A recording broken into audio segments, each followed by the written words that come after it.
DALF C1. Compréhension de l'oral. Vous allez entendre 2 fois un enregistrement sonore de 6 minutes environ. Vous aurez tout d'abord 3 minutes pour lire les questions. Puis vous écouterez une première fois l'enregistrement.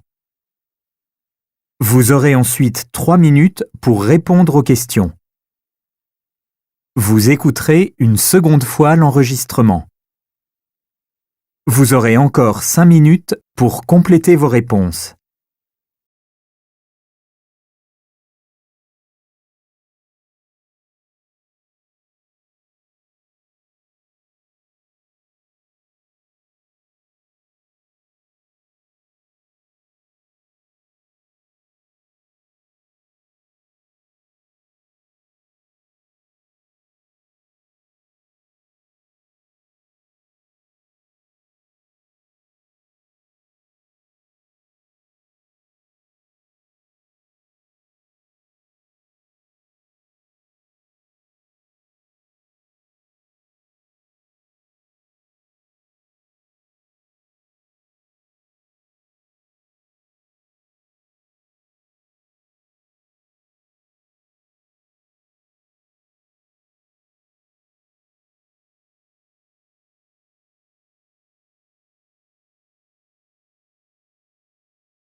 On en parle. Le kiosque. Et pour cette séquence kiosque, c'est une question que se posent tous les parents du monde qu'on va aborder, Mathieu Truffert. Comment dire non à son enfant?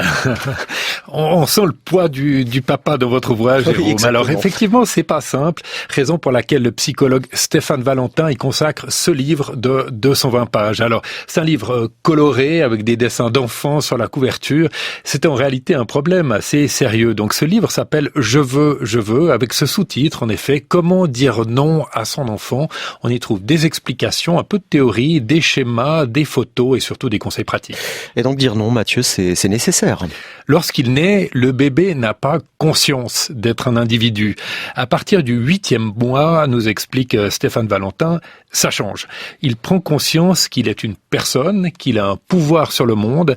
S'opposer à ses parents, parfois même chercher le conflit, c'est une nécessité pour lui. C'est une nécessité pour le développement du bébé. C'est donc parfaitement normal.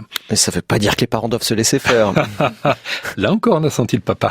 Un enfant qui s'oppose et qui prend de l'autonomie, qui teste les limites de son entourage, Au fond, c'est une bonne nouvelle. Il apprend à exister. Mais un enfant qui fait ce qu'il veut, c'est ce qu'on appelle parfois un enfant tyran, c'est une catastrophe et c'est là que les parents doivent savoir dire non. Alors que recommande Stéphane Valentin ? De poser un cadre, de fixer des limites.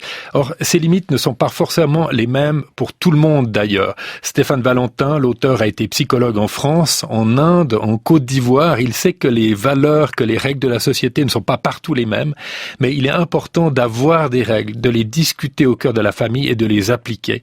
Le mot de cohérence revient souvent dans le livre. Faire ce qu'on dit, dire ce qu'on fait, s'y tenir et effectivement savoir dire non. Il en va aussi, selon Stéphane Valentin, du sentiment de sécurité chez l'enfant. Alors ça fait quoi ? Que vient faire la sécurité dans cette affaire ? Alors un enfant qui se pose, c'est aussi un enfant qui teste la capacité d'un adulte à s'occuper de lui. Si les parents transigent toujours, s'ils changent d'avis, s'ils modifient les règles un peu tout le temps, s'ils improvisent en permanence, alors l'enfant, au fond de lui, il perd confiance. Il ne se sent pas en sécurité. Il y a cette phrase intéressante dans le livre. Votre enfant vous accordera l'autorité parentale comme une forme de reconnaissance de vos capacités et de vos compétences éducatives. Et là-dedans, il y a la capacité de dire non. Le conflit est parfois nécessaire, mais évidemment, il faut s'en sortir. Et puis concrètement, alors comment doivent s'y prendre les parents ? Alors, il y a de très nombreux conseils pratiques dans le livre. Certains sont encadrés en couleurs. C'est un livre qui est très facile et agréable à lire. On peut feuilleter, on peut tomber sur une page, on peut revenir en arrière. Mais certains de ces conseils valent pour les tout petits et d'autres pour les ados. Parmi les propositions pour les enfants, pour les plus grand, il y a celle de créer une petite charte, une espèce de contrat au sein de la famille. Alors, il y a plusieurs étapes. En gros, discuter des règles de la maison avec l'enfant, ce qui inclut d'écouter aussi ses propositions à lui. Attention, l'enfant ne décide pas tout, mais comme dit l'auteur, il fait partie de l'équipe. Stéphane Valentin propose ensuite de faire un petit contrat par écrit autour des quelques règles qui ont été fixées dans la maison. Il ne faut pas qu'il y en ait trop, sinon tout le monde se perd et ça devient de la bouillie. Il donne une espèce de maximum de 10 règles fondamentales et puis ensuite signer ce contrat. On bosse en équipe, on signe un contrat. Et qu'en est-il des punitions ? Est-ce que l'auteur a un avis ? Oui, assez longuement expliqué. Transgresser les règles, ça doit avoir des conséquences, mais aucune violence physique, pas de gifle, jamais de fessée, il est très clair là-dessus. Stéphane Valentin donne donc encore de nombreux conseils, parmi ceux-ci. Punir lorsque tout le monde a retrouvé son calme, ça sert à rien de punir quand on est énervé. Expliquer les raisons de la punition et, si possible, permettre à l'enfant de réparer lui-même les conséquences de la bêtise qu'il a commise. Plus on avance dans le livre, plus les conseils deviennent concrets et utiles dans la vie quotidienne. Les 60 dernières pages sont issues d'expériences personnelles de l'auteur. C'est peut-être les meilleures, avec des courriers qu'il a reçus. Vous avez un exemple, Mathieu ? Oui, lorsque j'avais tourné ma page, il y a le cas de Karim. C'est un jeune papa un peu agacé car son fils de 3 ans s'habille comme il veut, parfois n'importe comment. Alors au début, il trouvait ça rigolo, mais maintenant, il trouve qu'il change plusieurs fois d'habit avant de se décider et c'est devenu un vrai problème dans l'organisation de la vie quotidienne. Et que faire alors ? Alors, des conseils pratiques, Stéphane Valentin donne plusieurs pistes. Par exemple, choisir ensemble les habits, mais si possible la veille, quand tout est calme. Se montrer détendu s'il y a des propositions farfelues, comme mettre des chaussettes de couleurs différentes. Et puis, lui poser des questions pour l'aider à se décider lui-même. Par exemple, que pourrais-tu mettre aujourd'hui pour ne pas avoir froid dehors, plutôt que mets ton pull, tu vas attraper froid. Ce qui, évidemment, engendrera probablement des problèmes, des conflits et des non. Bref, il y a 1000 façons de dire non à un enfant sans passer pour un gendarme. Dire non, c'est pas forcément un manque d'amour, ce que tous les parents redoutent, car nous les aimons, même s'ils nous agacent parfois, ces enfants. Bref, c'est tout l'esprit de cet excellent petit livre. Alors, rappelez-nous les détails, Mathieu, de ce livre. Je veux, ou comment dire non à son enfant, c'est paru chez Pfefferkorn, et ça fait 220 pages, avec des images, des diagrammes, de la théorie et beaucoup de conseils pratiques. Je vous le recommande chaleureusement. Merci Mathieu, je veux. C'est un peu le jeu du ni oui ni non, hein, quand même. Il faut apprendre à dire non, effectivement, mais sans formuler le mot non. Hein, c'est un peu par des chemins détournés, le dire intelligemment. Ce que vous dites est très très juste, parce que dans les non, il y a des oui. C'est-à-dire qu'effectivement, on guide l'enfant, on lui dit pas non. En fait, on donne des choix, c'est ça. Souvent, on peut donner, plutôt que dire non, on donne un choix, on dit il y a ça ou ça. Ouais. Mais il faut choisir là. Façon détournée de dire. L'enfant a l'impression que lui décide, et parfois ça marche.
on en parle. Le kiosque.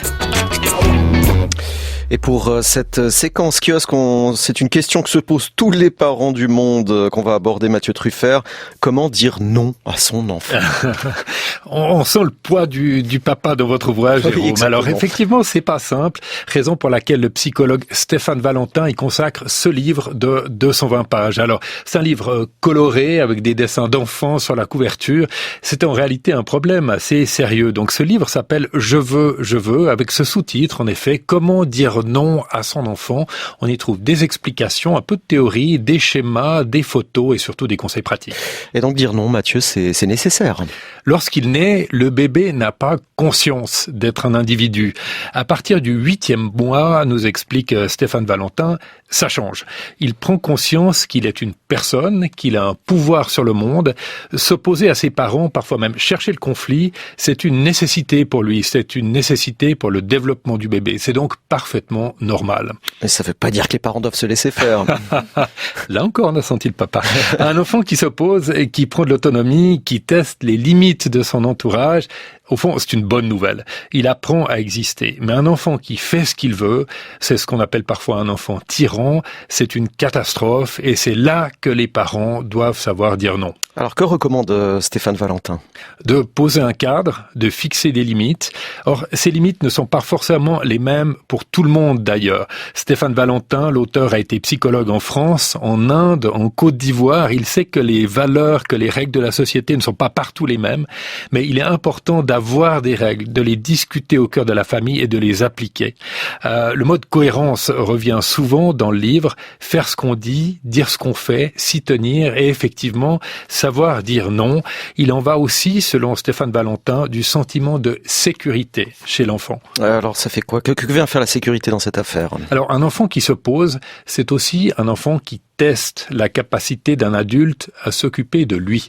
Si les parents transigent toujours, s'ils changent d'avis, s'ils modifient les règles un peu tout le temps, s'ils improvisent en permanence, alors l'enfant, au fond de lui, il perd confiance. Il ne se sent pas en sécurité.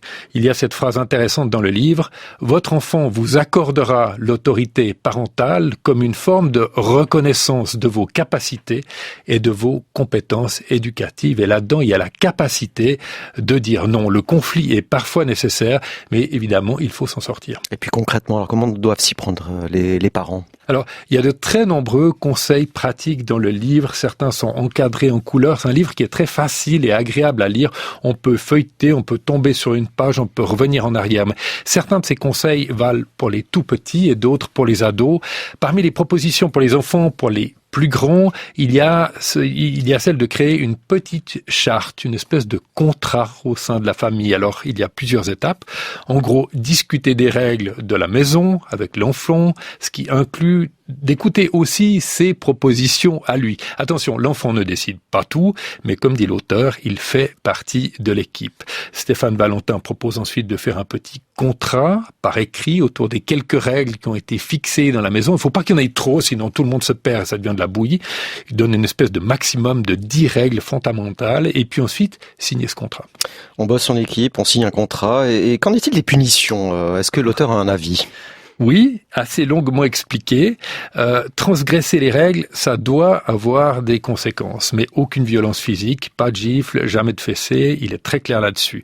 Stéphane Valentin donne donc encore de nombreux conseils, parmi ceux-ci, punir lorsque tout le monde a retrouvé son calme, ça sert à rien de punir quand on est énervé, expliquer les raisons de la punition et si possible, permettre à l'enfant de réparer lui-même les conséquences de la bêtise qu'il a commise.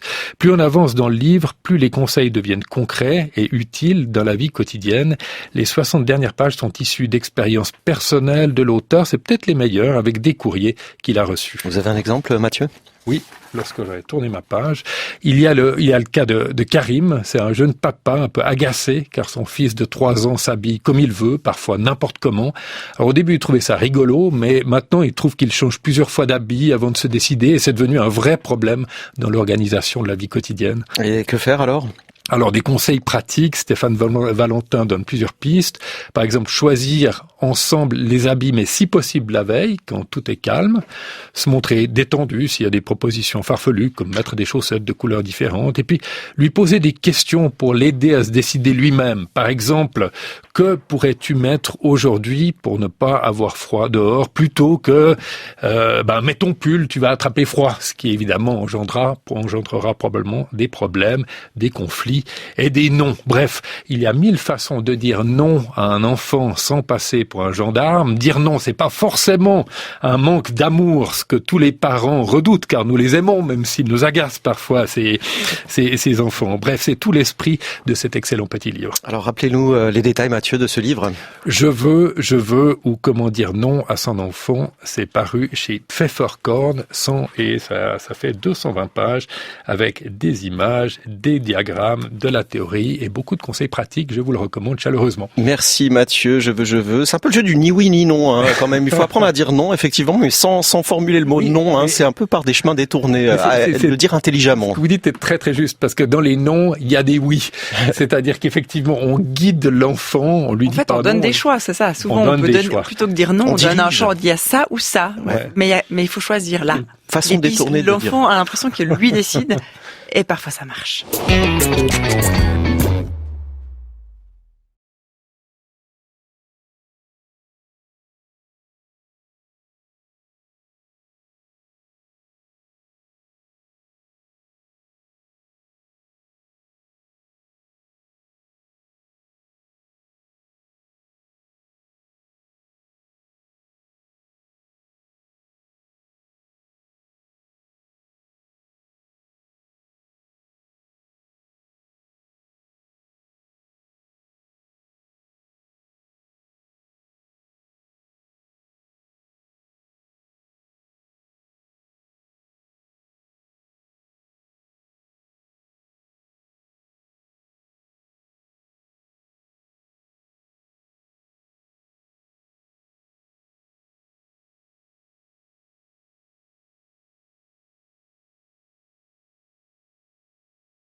on en parle. Le kiosque. Et pour cette séquence kiosque, c'est une question que se posent tous les parents du monde qu'on va aborder, Mathieu Truffert. Comment dire non à son enfant? On sent le poids du papa dans votre ouvrage, Jérôme. Oui, alors effectivement, c'est pas simple. Raison pour laquelle le psychologue Stéphane Valentin y consacre ce livre de 220 pages. Alors, c'est un livre coloré avec des dessins d'enfants sur la couverture. C'est en réalité un problème assez sérieux. Donc ce livre s'appelle Je veux, avec ce sous-titre, en effet, comment dire non à son enfant. On y trouve des explications, un peu de théorie, des schémas, des photos et surtout des conseils pratiques. Et donc dire non, Mathieu, c'est nécessaire. Lorsqu'il naît, le bébé n'a pas conscience d'être un individu. À partir du 8e mois, nous explique Stéphane Valentin, ça change. Il prend conscience qu'il est une personne, qu'il a un pouvoir sur le monde. S'opposer à ses parents, parfois même chercher le conflit, c'est une nécessité pour lui, c'est une nécessité pour le développement du bébé. C'est donc parfaitement normal. Mais ça ne veut pas dire que les parents doivent se laisser faire. Là encore, on a senti le papa.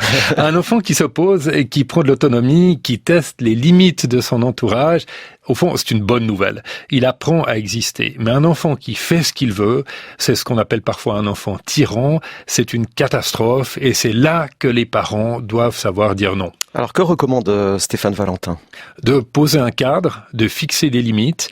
Or, ces limites ne sont pas forcément les mêmes pour tout le monde d'ailleurs. Stéphane Valentin, l'auteur, a été psychologue en France, en Inde, en Côte d'Ivoire. Il sait que les valeurs, que les règles de la société ne sont pas partout les mêmes, mais il est important d'avoir des règles, de les discuter au cœur de la famille et de les appliquer. Le mot de cohérence revient souvent dans le livre. Faire ce qu'on dit, dire ce qu'on fait, s'y tenir et effectivement savoir dire non. Il en va aussi, selon Stéphane Valentin, du sentiment de sécurité chez l'enfant. Alors ça fait quoi? Que vient faire la sécurité dans cette affaire? Alors un enfant qui s'oppose, c'est aussi un enfant qui teste la capacité d'un adulte à s'occuper de lui. Si les parents transigent toujours, s'ils changent d'avis, s'ils modifient les règles un peu tout le temps, s'ils improvisent en permanence, alors l'enfant, au fond de lui, il perd confiance. Il ne se sent pas en sécurité. Il y a cette phrase intéressante dans le livre. Votre enfant vous accordera l'autorité parentale comme une forme de reconnaissance de vos capacités et de vos compétences éducatives. Et là-dedans, il y a la capacité de dire non. Le conflit est parfois nécessaire, mais évidemment, il faut s'en sortir. Et puis concrètement, alors comment doivent s'y prendre les parents? Alors, il y a de très nombreux conseils pratiques dans le livre. Certains sont encadrés en couleurs. C'est un livre qui est très facile et agréable à lire.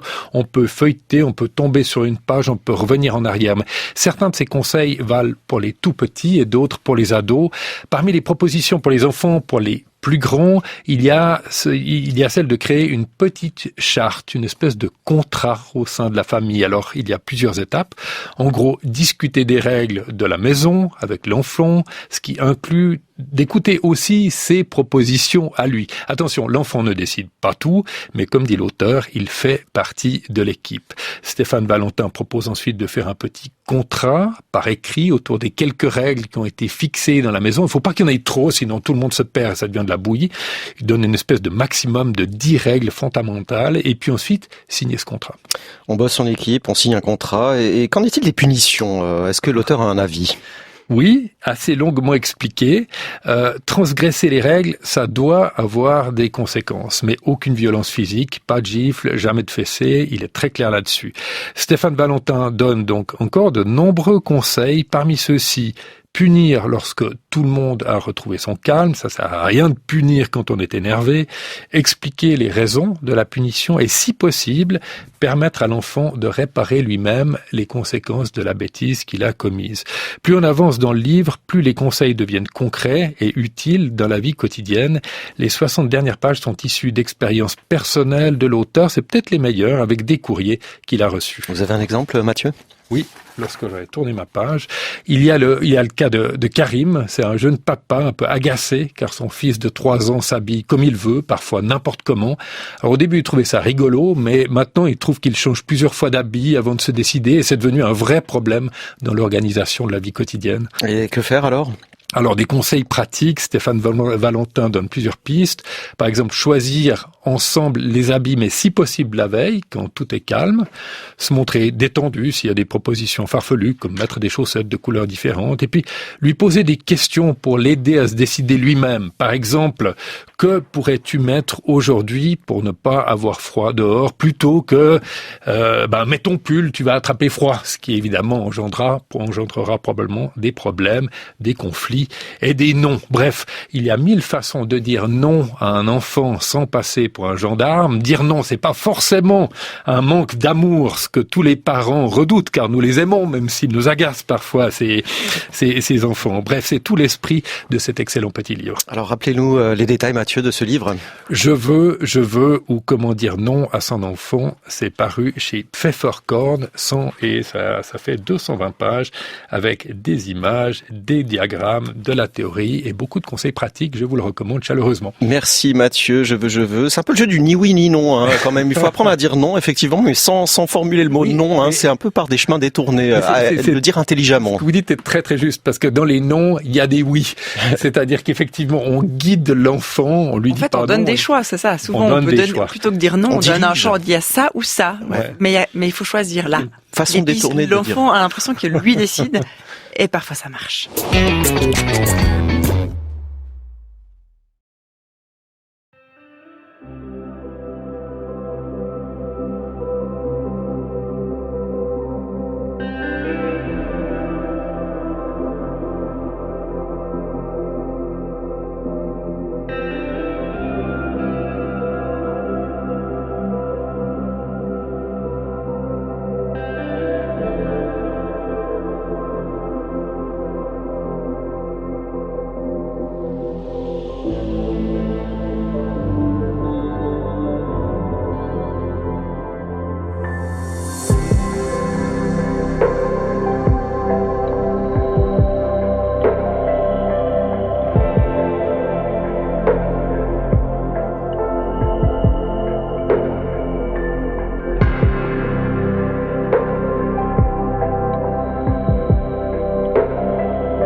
Thank you for watching our video. Like and subscribe our channel for more amazing videos. Also, don't forget to share it with your friends. Contact French NU to learn French language. We provide online classes for DELF preparation, TEF preparation, academic course preparation for kids, and accent improvement. Call or WhatsApp at 98706966926 or email at linguistic.fr@gmail.com.